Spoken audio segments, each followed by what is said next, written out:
Okay, do me a huge favor right now. Forget literally everything you think you know about generic fairy tale wizards. You know, the magic wands, the effortless spells, mages just floating peacefully up in the clouds.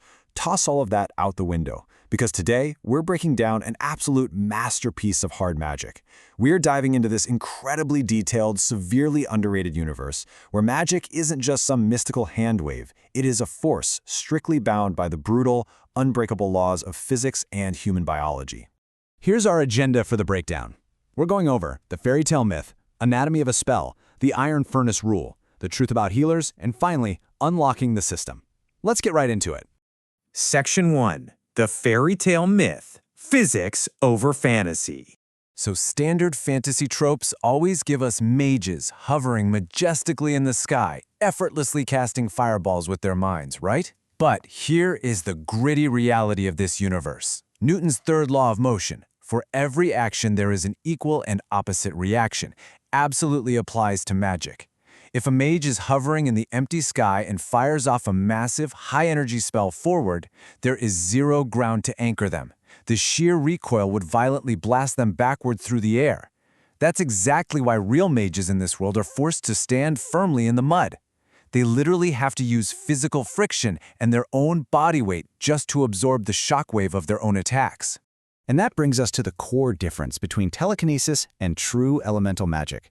In cheap storybooks, a wizard shoots a fireball and it magically turns a corner all by itself to chase the bad guy. But reality check, fire doesn't have eyes. Fire doesn't have a steering wheel. If you can just tell an element where to go with your mind, that is telekinesis, not elemental magic. True elemental magic creates raw elements that strictly obey physics. The moment it leaves your hand, it's just a regular force of nature.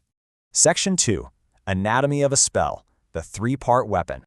Okay, so if fire only shoots in a straight line, how on earth do mages actually manage to hit moving targets without using telekinesis? Well, it requires a wildly precise three-part weapon system. Step 1, form the element. Think of a weightless fireball hovering over a mage's palm, but it won't move on its own. So step 2, the aura tail. Think of this exactly like the exhaust vent at the bottom of a firework. It continuously explodes backward, violently shoving the fireball forward. Then step 3, the aura thread. The mage shoots an invisible string of energy that ties directly onto the target, and the fireball acts like a bead sliding down a necklace. It's literally forced to follow the exact path of that invisible track to bend around walls. Imagine trying to thread a needle while firing a cannon. That is the intense mental math required for just a single attack. But there's a hard limit here. 300 meters. That is the exact distance before an aura tail completely runs out of fuel. You absolutely cannot just snipe an enemy from a safe mountaintop miles away.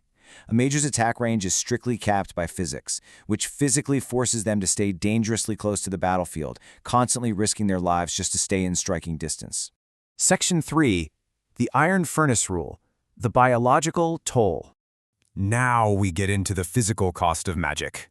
Magic isn't just a pretty glowing light here. It is a heavy, agonizing biological process. To cut through the thick armor of a monster, melee fighters have to push their internal mana outwards to coat their blades, which is an act called igniting aura. The source material brilliantly describes this as being exactly like trying to physically crank open heavy iron furnace doors from the inside of your own chest. And because it's a physical biological process, it takes time, specifically 2 to 5 terrifying seconds. In a life-or-death battle against a giant monster, 2 seconds is an absolute eternity. This is known as aura delay. Adventurers are biologically forced to ignite their weapons seconds before they even swing, which severely limits their reaction times. They literally have to predict a monster's movements well in advance. It's a strict biological law of the human mana core, and you just can't ignore it. Section 4. The truth about healers, subverting roles. In basically every story ever, healers are the weakest link, right? But biologically speaking, that actually makes zero sense. A human born with active mana naturally builds significantly denser bones and stronger muscles than those without. If a fragile-looking healer arm wrestles an average muscular civilian, the healer wins. No contest. Plus, because healers use magic to heal themselves internally, they don't have to open those metaphorical iron furnace doors to push magic outside their bodies, meaning they completely bypass aura delay. Which leads to this absolutely insane biological race. A high-level healer can precast a self-healing spell that takes about 400 milliseconds to knit torn flesh back together. Now, human nervous system sends a pain signal to the brain in about 30 milliseconds. So mathematically, a top-tier healer can heal their own severed limbs practically the exact moment they feel the pain. They are not squishy support characters. They are biologically engineered survival machines. Because of all these biological facts, combat roles form this perfectly balanced machine. Mages act as calculated artillery, strictly managing that 300-meter range limit. Swordsmen provide the brute force, perfectly timing their swings to account for aura delay. But the thief is fascinating. Since monsters obviously don't have floating health bars above their heads, thieves act as a literal biological radar. They track microscopic dips in atmospheric pressure and invisible life force to tell the party when a monster is actually taking physical damage. Every single class makes logical sense. Section 5. Unlocking the system. The exception to the rules. So we've seen how meticulous and airtight this whole world is. But I want you to ask yourself, what happens when an absolute anomaly enters the equation? Someone capable of completely shattering this brilliant physics system. Not with generic, overpowered magic, but through pure, terrifying intellect and biological hacks. Enter Kian Aster, the Thousand Strings. He is a level 8 adventurer, literally the highest rank, who seemingly possesses absolutely zero mana. But his intellect? It's monstrous. Instead of fighting monsters head-on, he erased 100 spatial gates by placing a rotting gravity crystal amidst perfectly angled shards of a broken mirror.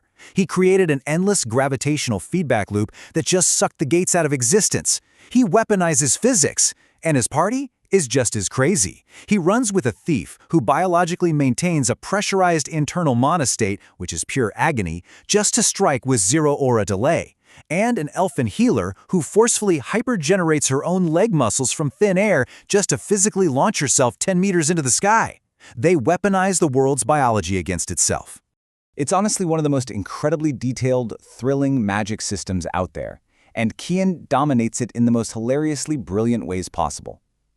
If you want to know more, download the web novel app right now and search for My Certification Level Keeps Rising, but all I do is laze around.